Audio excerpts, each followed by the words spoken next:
Hello students, good afternoon. आपका जो 36 number chapter चल रहा था मानव में गुणसूत्रीय विकार, तो उसको आगे कंटिन्यू करते हैं।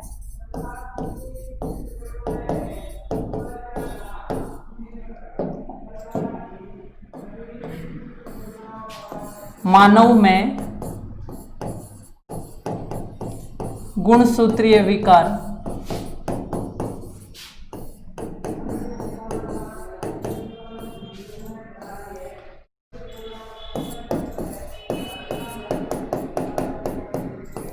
तो देखिए स्टूडेंट्स, इसके अंदर पिछली क्लास के अंदर हमने जो लिंगीय गुणसूत्र, अलिंगीय गुणसूत्र, उनके कारण जो मनुष्य में विकार उत्पन्न होते हैं उनके बारे में हमने पढ़ा था। और इस टॉपिक में उसके बाद हमने जो पिछली क्लास में लास्ट में आपकी एक परिभाषा लिखवाई थी, सहलग्नता, यानी वो जीव जिनकी साथ साथ वंशागति होती है उन्हें सहलग्न जीन बोला जाता है। और उस परिघटना को क्या बोला जाता है? सहलग्नता बोला जाता है, लिंकेज बोला जाता है। तो देखिए अब हम देखते हैं सहलग्नता दो प्रकार की होती है, एक होती है अपूर्ण सहलग्नता और एक होती है पूर्ण सहलग्नता। यानी गुणसूत्रों पर उपस्थित जीन अगर सभी साथ पूर्ण रूप से साथ में वंशागत होते हैं तो उसे पूर्ण सहलग्नता बोला जाता है। और यदि कुछ जीन होते हैं उन्हीं के साथ साथ वंशागति होती है, कुछ बाकी रह जाते हैं तो उन्हें अपूर्ण सहलग्नता बोला जाता है। तो देखिए सहलग्नता के प्रकार।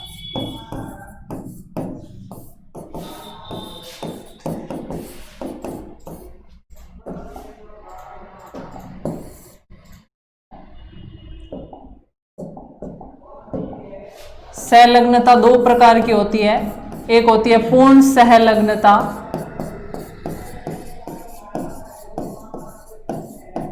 और एक होती है अपूर्ण सहलग्नता।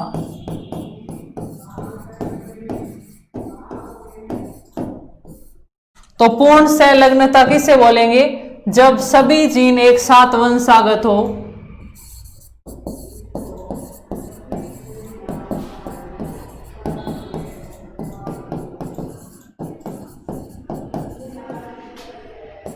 जब सभी जीन एक साथ वंशागत हो तो उसे पूर्ण सहलग्नता कहते हैं, पूर्ण सहलग्नता कहते हैं।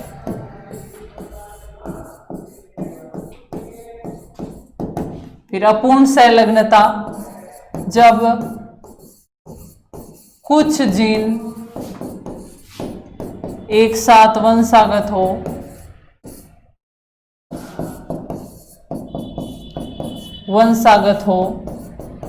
तो उसे अपूर्ण सहलग्नता कहते हैं,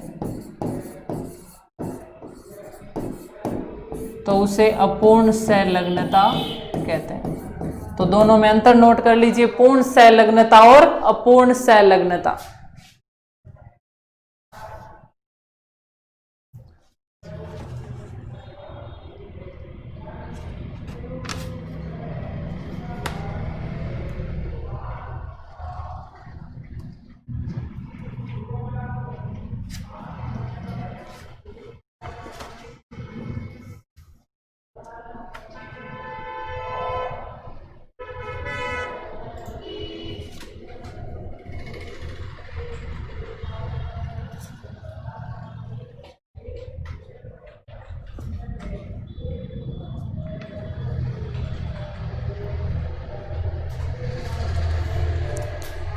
देखिए स्टूडेंट, जो पूर्ण सहलग्नता और अपूर्ण सहलग्नता कौन से जीन दर्शाते हैं? जो जीन बिल्कुल गुणसूत्रों पर पास पास में स्थित रहते हैं, चिपके हुए स्थित रहते हैं, वो सभी एक साथ वंशागत होते हैं तो वो पूर्ण सहलग्नता दर्शाते हैं। और जो जीन गुणसूत्रों पर अलग अलग स्थित रहते हैं तो उनमें दूर होने की संभावना के कारण वो साथ में वंशागत नहीं हो पाते हैं, तो वो जीन क्या दर्शाते हैं? अपूर्ण सहलग्नता। तो नेक्स्ट पॉइंट नोट करते हैं,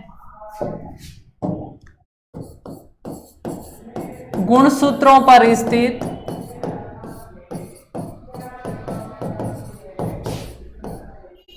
वे जीन जो पास पास स्थित होते हैं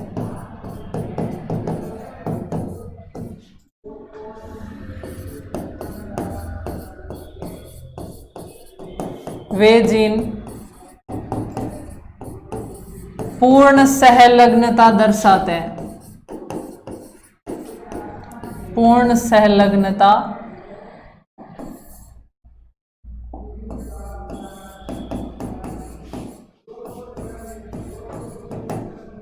जैसे देखिए ये गुणसूत्र है और इसमें जीन क्या है, अगर पास पास में उपस्थित है बिल्कुल चिपके हुए, तो वो क्या दर्शाएंगे, पूर्ण सहलग्नता।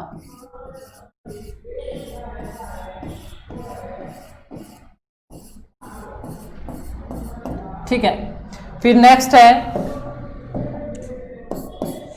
गुणसूत्रों पर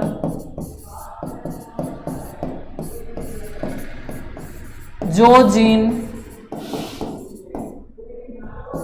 दूर दूर स्थित रहते हैं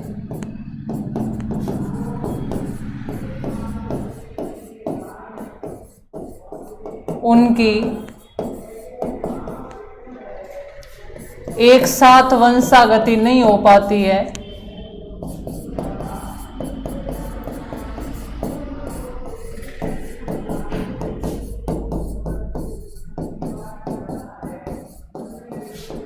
अतः वे अपूर्ण सहलग्नता, अपूर्ण सहलग्नता दर्शाते हैं। जैसे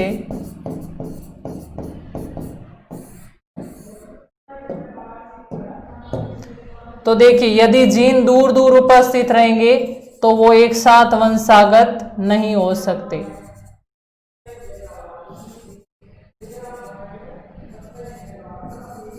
ठीक है, तो पूर्ण सहलग्नता और अपूर्ण सहलग्नता के पॉइंट जो हमने देखे इसके साथ ये नोट कर लीजिए।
तो देखिए स्टूडेंट्स, जो सहलग्नता होती है उसका एक आगे अपवाद और है जिसको लिंकेज लिंकेज नहीं, इसको क्रॉसिंग ओवर बोला जाता है, जीन विनिमय बोला जाता है। यानी कभी कभी ऐसा होता है कि गुणसूत्र होते हैं वो आपस में क्या करते हैं, असमजात गुणसूत्र आपस में सहयोग करके उन गुणसूत्रों का आदान प्रदान कर लेते हैं और जिसके कारण इन जीनों का साथ साथ वंशागति नहीं हो पाती है। तो इस घटना को क्या बोला जाता है, जीन विनिमय या क्रॉसिंग ओवर बोला जाता है, जिसकी खोज बेटसन व पनेट के द्वारा की गई। तो आगे हम देखते हैं कि जो जीन विनिमय होता है, क्रॉसिंग ओवर होता है, वो किस प्रकार होता है जीवों के अंदर। जीन विनिमय या इसे बोला जाता है क्रॉसिंग ओवर।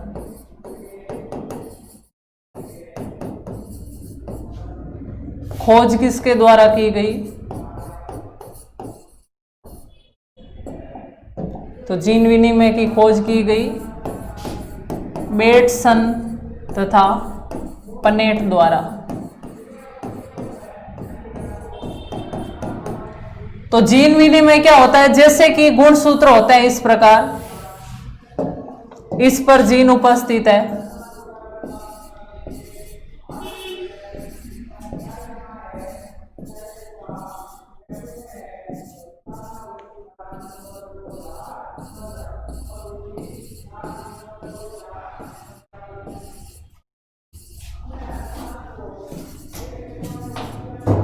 अब देखिए ये गुणसूत्र है, इसी के जैसा एक पास में समजात गुणसूत्र और होता है, उस पर भी क्या उपस्थित रहेंगे, जीन उपस्थित रहेंगे।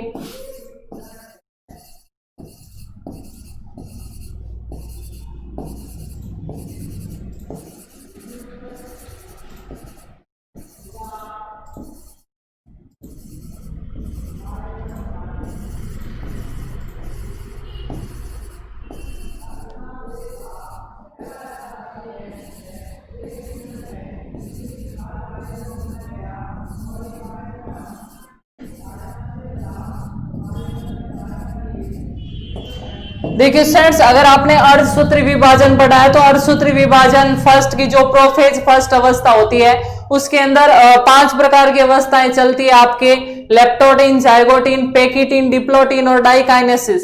तो जो पेकिटीन अवस्था होती है उसके अंदर क्या होता है कि गुणसूत्र की एक क्रोमेटिड क्या करती है, आपस में वो कर लेती है, संयुग्मन कर लेती है। तो देखिए इसमें किस प्रकार का प्रक्रम होता है, ये क्रोमेटिड है वो आपस में इस प्रकार जुड़ जाती है और इनके जीनों का क्या हो जाता है, आदान प्रदान हो जाता है। अब जीनों का आदान प्रदान होगा तो क्या होगा, ये जीन है ये आपस में आदान प्रदान कर लेंगे। जैसे ये दोनों जीन है वो इधर चले गए और ये दोनों जीन है वो इधर चले गए, तो गुणसूत्रों के जीनों का क्या हो जाएगा, आदान प्रदान हो जाएगा। और यही प्रक्रिया क्या कहलाती है, जीन विनिमय, जीनों का आदान प्रदान समजात गुणसूत्रों के मध्य, समजात गुणसूत्रों की नॉन क्रोमेटिड्स के मध्य।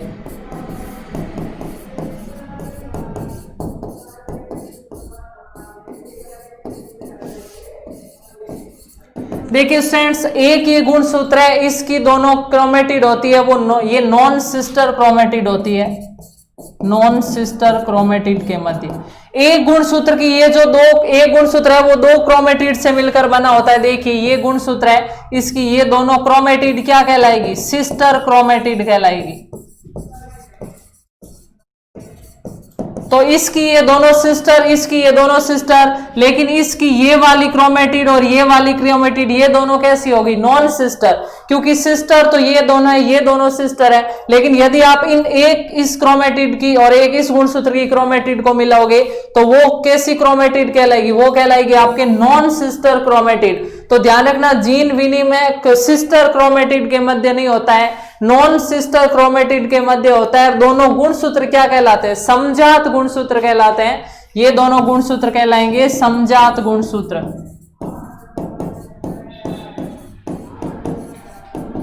तो आपको पूछा जा सकता है कि जीन विनिमय क्या होता है, जीन विनिमय किन के मध्य होता है, तो किसी 2 समजात गुणसूत्रों की क्रोमेटिड के मध्य जीनों का आदान प्रदान होना ही क्या कहलाता है, जीन विनिमय या क्रॉसिंग ओवर कहलाता है। तथा क्रॉसिंग ओवर या जीन विनिमय किन के मध्य होता है, समजात गुणसूत्रों की नॉन क्रोमेटिड जो नॉन सिस्टर क्रोमेटिड होते हैं उनके मध्य होता है। तो देखिए जीनों का आदान प्रदान समजात गुणसूत्रों की नॉन सिस्टर क्रोमेटिड के मध्य। ठीक है, इसको नोट कीजिए, फिर मैं इनको पॉइंट्स के रूप में लिखवाती हूं कि जीन विनिमय क्या है और ये किन के मध्य होता है।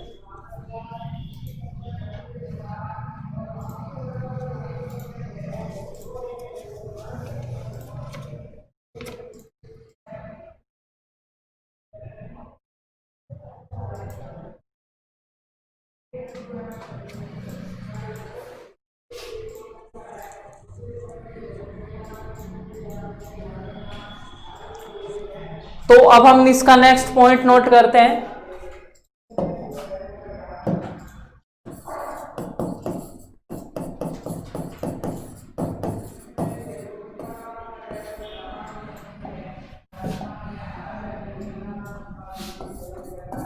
समजात गुणसूत्रों की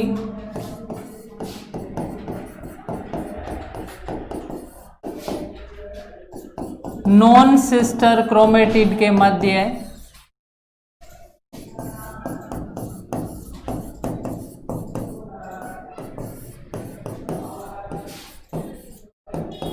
जो जीनों का आदान प्रदान होता है,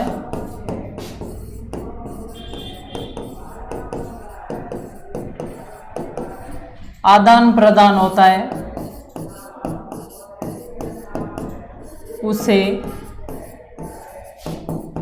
जीन विनिमय कहा जाता है।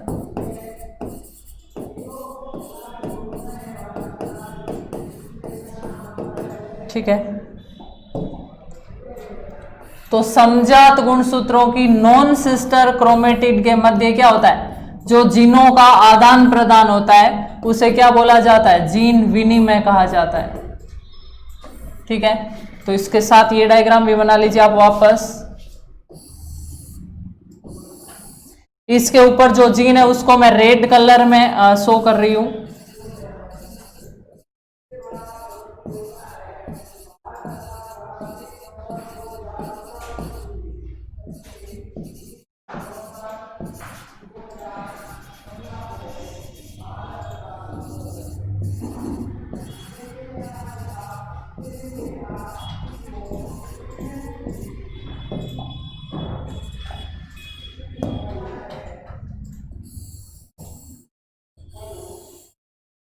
और इस पर जो जीन है उसको मैं ग्रीन कलर में शो कर रही हूं।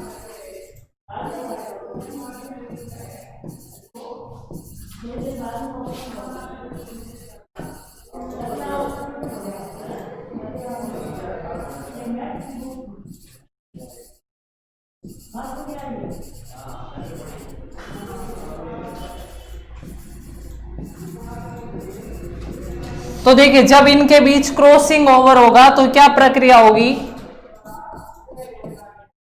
जीनों का आदान प्रदान होगा,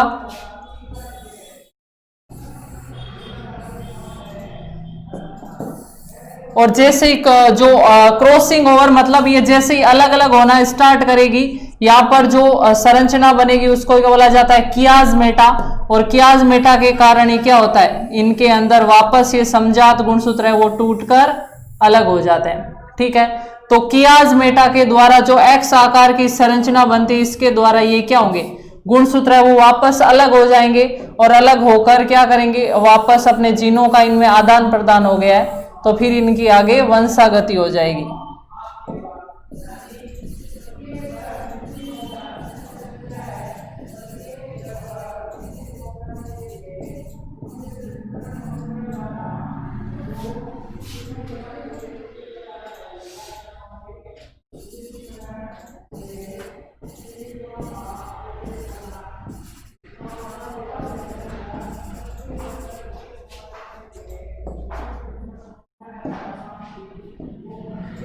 तो यहां पर ये दो जीन इस गुणसूत्र के आ गए, और बाकी इसमें दो जीन इस गुणसूत्र के आ जाएंगे।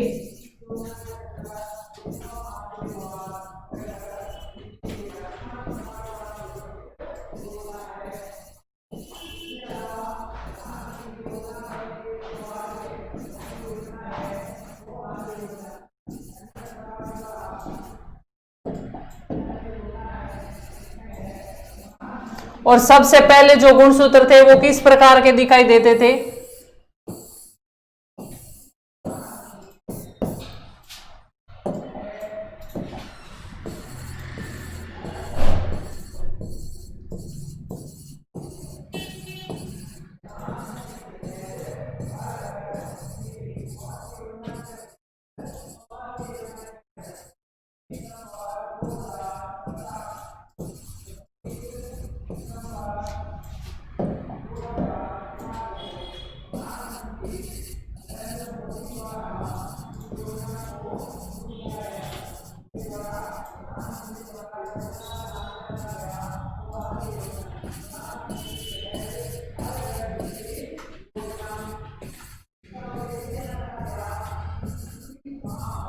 ये तो था आपके जीन विनिमय से पूर्व है।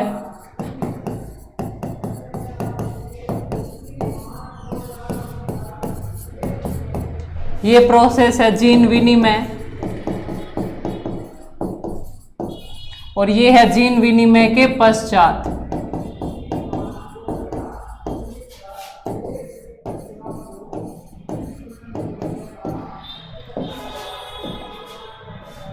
जीन विनिमय से पूर्व है ये जीन विनिमय वाली अवस्था और ये हो गया जीन विनिमय के पश्चात। तो तीनों और डायग्राम भी नोट कर लीजिए साथ में।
अब देखिए स्टूडेंट्स, मैंने आपके सामने एक नाम लिया कियाज्मेटा। कियाज्मेटा क्या बोलते हैं कि जब गुणसूत्र अलग होते हैं तो वहां पर एक एक्स के आकार की जो संरचना बनती है उसको क्या बोला जाता है, कियाज्मेटा। तो आपको ये पॉइंट ध्यान रखना है कि जीन विनिमय होने के पश्चात जब गुणसूत्र की क्रोमेटिड अलग होने लगती है तो एक एक्स आकार की संरचना बनती है, उसे क्या बोला जाता है, कियाज्मेटा। अब कियाज्मेटा कितनी बनती है, इस आधार पर जीन विनिमय को 3 भागों में बांटा गया। आपके 3 भाग कौन कौन से, एक है एकल जीन विनिमय, एक है दोहरा जीन विनिमय और एक होता है बहु जीन विनिमय। यानी जब सिर्फ एक क्रोमेटिड जीन विनिमय में भाग ली और एक कियाज्मेटा का निर्माण हो तो उसे एकल जीन विनिमय बोलेंगे, जैसे आपके सामने शो किया हुआ है। यदि दोनों क्रोमेटिड भाग लो तो यहां पर भी कियाज्मेटा बनेगा, यहां पर भी बनेगा, तो इससे बोला जाता है दोहरी जीन विनिमय। और यदि काफी सारे क्रोमेटिड भाग ले और दोनों भाग लेने से बहुत सारे कियाज्मेटा बने, बहुत सारे जीनों का आदान प्रदान हो, तो उसे बोला जाता है बहु जीन विनिमय। ठीक है, तो कियाज्मेटा बनने की संख्या के आधार पर जीन विनिमय को 3 भागों में बांटा गया है। देखिए नेक्स्ट,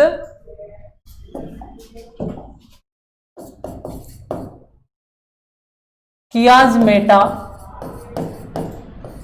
पहले इसकी परिभाषा लिखते हैं।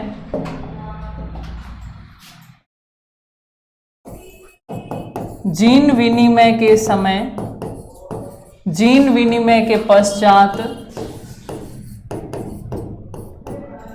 क्रोमेटिड के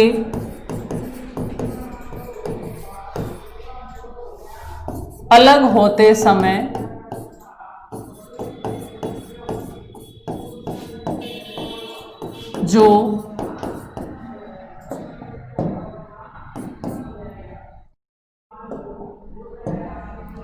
जो एक्स आकार की संरचना बनती है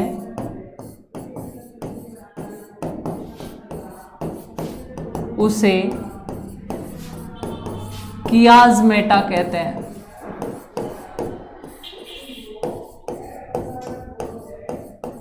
यानी जब जीन विनिमय होगा तो गुणसूत्र आपस में पूर्ण रूप से बंधे हुए होंगे।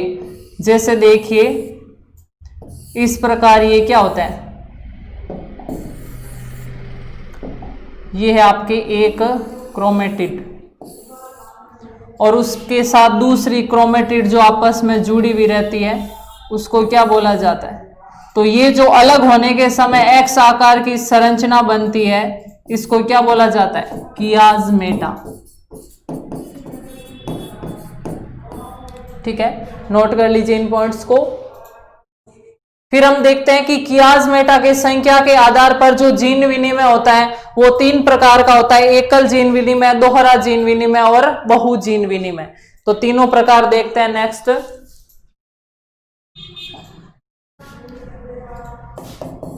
कियाज्मेटा की संख्या के आधार पर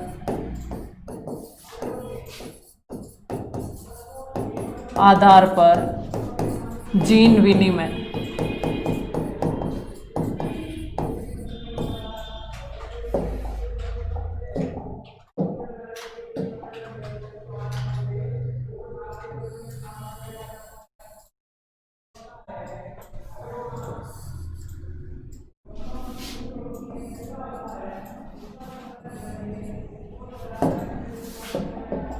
पहला जीन विनिमय होता है एकल जीन विनिमय,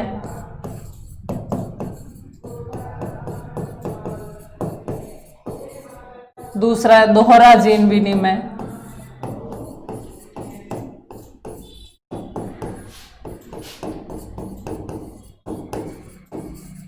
और तीसरा है बहु जीन विनिमय।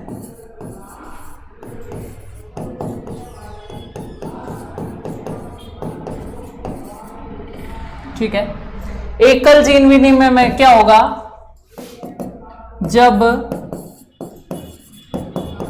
जीन विनिमय में केवल एक क्रोमेटिड भाग ले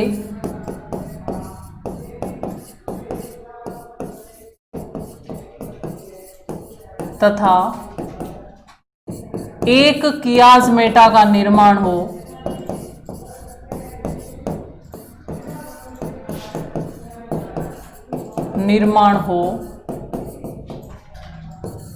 तो उसे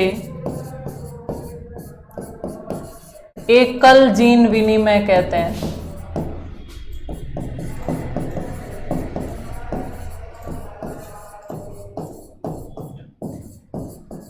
ठीक है, नेक्स्ट पॉइंट, जब जीन विनिमय में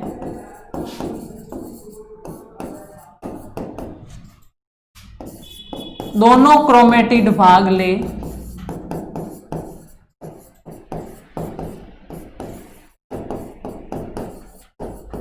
तथा दो कियाज्मेटा का निर्माण हो,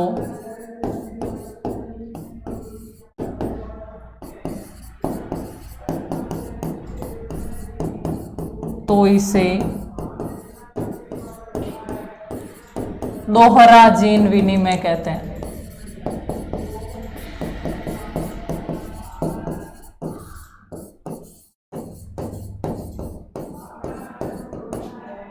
अगला है बहु जीन विनिमय।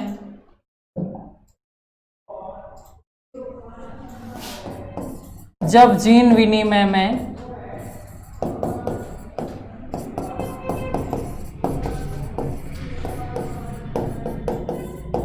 दोनों क्रोमेटिड भाग ले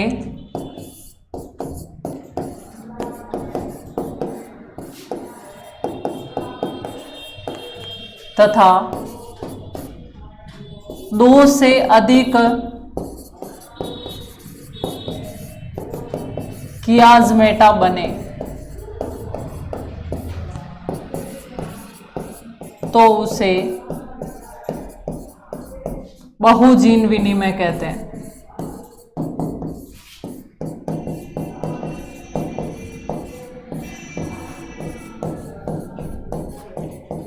ठीक है, अब इनका डायग्राम कैसे बनेगा देखिए। इन तीनों का जो डायग्राम बनाती हूं मैं, अगर सिर्फ एक क्रोमेटिड भाग ले तो वही होगा जो अभी अपन ने बनाया था। तो कियाज्मेटा कितना बनेगा, एक बनेगा। ठीक है, एक एक क्रोमेटिड, इसकी एक क्रोमेटिड जीन विनिमय में भाग ले रही है, एक इसकी क्रोमेटिड जीन विनिमय में भाग ले रही है। अगर दोनों क्रोमेटिड जीन विनिमय में भाग ले, जैसे देखिए, तो कितने क्रोमेटिड बनेंगे, कितने कियाज्मेटा बनेंगे, दो। एक तो ये बन गया और एक ये बन गया, तो दो कियाज्मेटे का निर्माण हो जाएगा। ठीक है, फिर यदि दोनों क्रोमेटिड ले लेकिन वो दूसरे गुणसूत्र के साथ भी जुड़ जाए तो एक से अधिक कियाज्मेटा का निर्माण हो जाता है, उसे क्या बोला जाता है, बहु जीन विनिमय। ठीक है, तो नोट कर लीजिए तीनों पॉइंट आपके, एकल जीन विनिमय, दोहरा जीन विनिमय और बहु जीन विनिमय।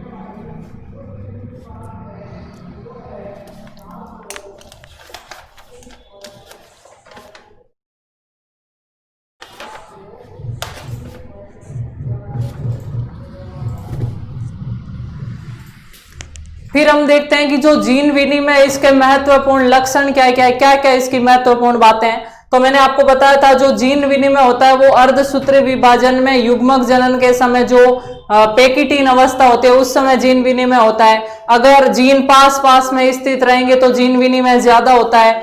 और जीन विनिमय के दौरान जो जिन भागों के मध्य जीन विनिमय होता है वो समजात गुणसूत्र की नॉन सिस्टर क्रोमेटिड के मध्य जीन विनिमय होता है। तो देखिए पॉइंट्स,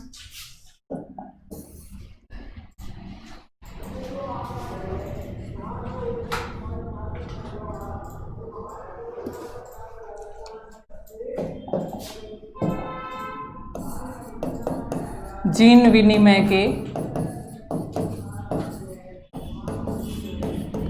महत्वपूर्ण लक्षण।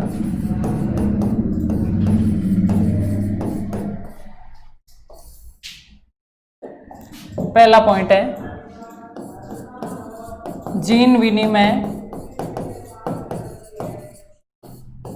अर्धसूत्री विभाजन की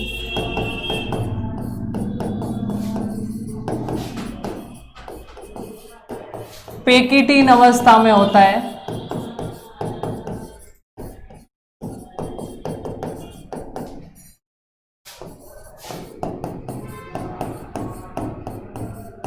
नेक्स्ट पॉइंट, जीन विनिमय समजात गुणसूत्रों की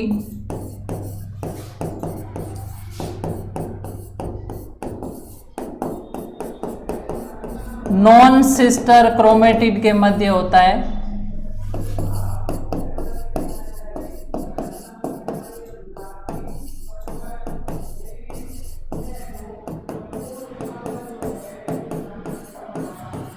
नेक्स्ट पॉइंट, देखिए मैंने आपको बताया था कि जो जीन विनिमय वो सहलग्नता का व्युत्क्रम है।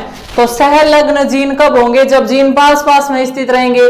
तो जीन विनिमय कब होगा? जब जीन दूर दूर स्थित रहेंगे। यानी अगर जीन गुणसूत्रों पर दूर दूर स्थित है तो वो जीन विनिमय की प्रायिकता को बढ़ा देते हैं। तो नेक्स्ट पॉइंट, यदि गुणसूत्रों पर जीन दूर दूर स्थित हो तो इसके कारण जीन विनिमय की प्रायिकता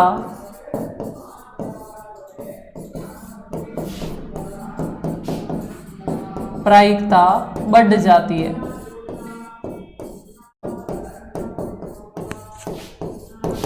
तथा यदि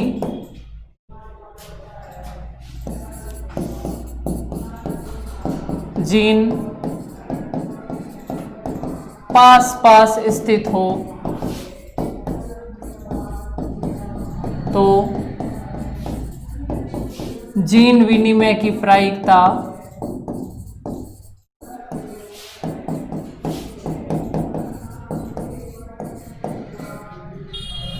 कम हो जाती है।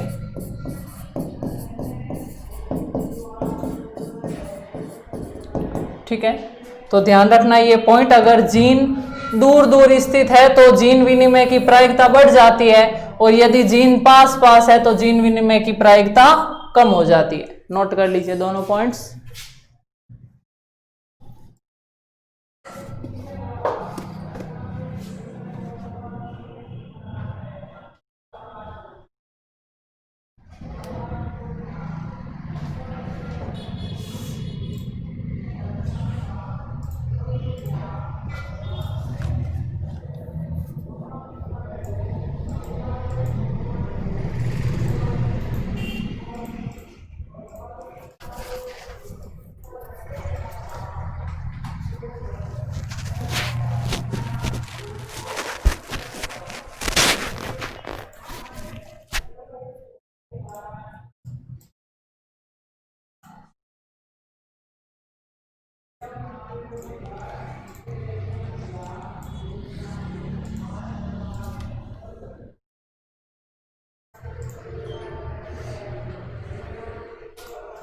तो ये आपके जीन विनिमय था। इसके बाद आपके जो पार्ट आता वो आता है लिंग सहलग्न वंशागति। लिंग सहलग्न वंशागति। देखिए इसमें क्या होता है कि यदि मान लीजिए किसी व्यक्ति में कोई लक्षण है, वो पीढ़ी दर पीढ़ी आगे स्थानांतरित हो रहा है, यानी माता पिता से संतान में जा रहा है, तो वो पीढ़ी दर पीढ़ी स्थानांतरित होगा। तो वो लक्षण पीढ़ी दर पीढ़ी स्थानांतरित कैसे होगा? वो तभी स्थानांतरित होगा जब इस लक्षण को निर्धारित करने वाली जीन है वो किस पर उपस्थित है? लिंग गुणसूत्र पर उपस्थित है। और लिंग गुणसूत्र क्या करते हैं? पीढ़ी दर पीढ़ी ले जाने का काम करते हैं लक्षणों का। तो जिन लक्षणों को निर्धारित करने वाली जीन लिंग गुणसूत्र पर उपस्थित रहती है, वो लक्षण पीढ़ी दर पीढ़ी स्थानांतरित हो जाते हैं और उनको क्या बोला जाता है? लिंग सहलग्न लक्षण बोला जाता है। तथा ये घटना लिंग सहलग्न वंशागति कहलाती है। यानी वो लक्षण जो पीढ़ी दर पीढ़ी कैसे जाएंगे? यदि उनके जीन किस पर उपस्थित है? लिंग गुणसूत्र पर। हमने देखा था हमारे शरीर में 2 प्रकार के गुणसूत्र होते हैं, लिंगीय गुणसूत्र और अलिंगीय गुणसूत्र। और एक पीढ़ी से दूसरी पीढ़ी में वंशागति किन गुणसूत्रों की होती है? लिंगीय गुणसूत्रों की होती है। तो जो गुणसूत्र लिंगीय गुणसूत्र पर जो जीन उपस्थित रहेंगे उनकी पीढ़ी दर पीढ़ी वंशागति होगी, और वो जीन जिस लक्षण का निर्धारण कर रहा है वो भी क्या होगा? पीढ़ी दर पीढ़ी वंशागत होगा। जैसे माता पिता का कोई लक्षण बिल्कुल हूबहू संतान के अंदर आ जाता है, तो इसका मतलब क्या है कि वो लक्षण है वो लिंग सहलग्न लक्षण है, यानी उस लक्षण को निर्धारित करने वाली जीन है वो लिंग गुणसूत्र पर उपस्थित है। तो इसकी परिभाषा लिखते हैं हम लिंग सहलग्न वंशागति की।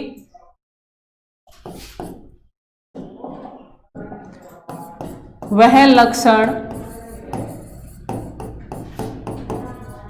जिसको निर्धारित करने वाली जीन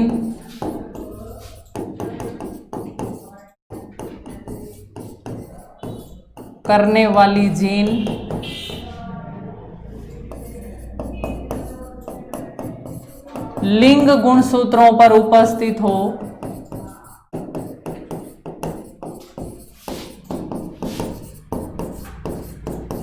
तो उस लक्षण की पीढ़ी दर पीढ़ी वंशागति होती है।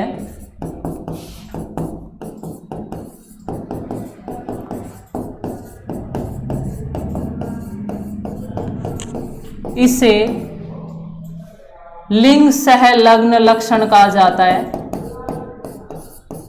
इसे लिंग सहलग्न लक्षण या लिंग सहलग्न जीन कहा जाता है। इसे लिंग सहलग्न लक्षण कहा जाता है तथा यह घटना लिंग सहलग्न वंशागति कहलाती है। लिंग सहलग्न वंशागति कहलाती है। ठीक है, तो वो लक्षण जो पीढ़ी दर पीढ़ी चलते हैं, यानी माता पिता से संतानों में जाते हैं, तो वो किस पर पाए जाते हैं? लिंग गुणसूत्रों पर उपस्थित रहते हैं। तो पीढ़ी दर पीढ़ी उनकी क्या होती है? वंशागति होती है, और वो लक्षण लिंग सहलग्न लक्षण कहलाएंगे तथा ये घटना क्या कहलाती है? लिंग सहलग्न वंशागति कहलाती है। नोट कर लीजिए इस पॉइंट्स को, लिंग सहलग्नता की परिभाषा और लिंग सहलग्न जीन और लिंग सहलग्न लक्षण। तो देखिए स्टूडेंट्स, इस परिभाषा के बाद मैंने आपको बताया था कि कुछ लक्षण ऐसे होते हैं, कुछ मानव में रोग ऐसे होते हैं जो अलग कारकों से होते हैं। यानी पहले हमने गुणसूत्रीय विकारों को पढ़ा था और अब हम देखेंगे लिंग सहलग्न वंशागति, यानी लिंग सहलग्न जीनों के कारण कौन कौन से लक्षण है वो पीढ़ी दर पीढ़ी जाते हैं। तो उनके में अंदर आते हैं आपके एक हीमोफीलिया, वर्णांधता, सिकल सेल एनीमिया, वो सब रोग है वो हम लिंग सहलग्न वंशागति में पढ़ेंगे आगे एग्जाम्पल। तो यहां तक ही थी अपनी क्लास। नेक्स्ट जो रोग है इससे संबंधित वो पढ़ेंगे अपन नेक्स्ट क्लास में। तब तक के लिए थैंक यू सो मच।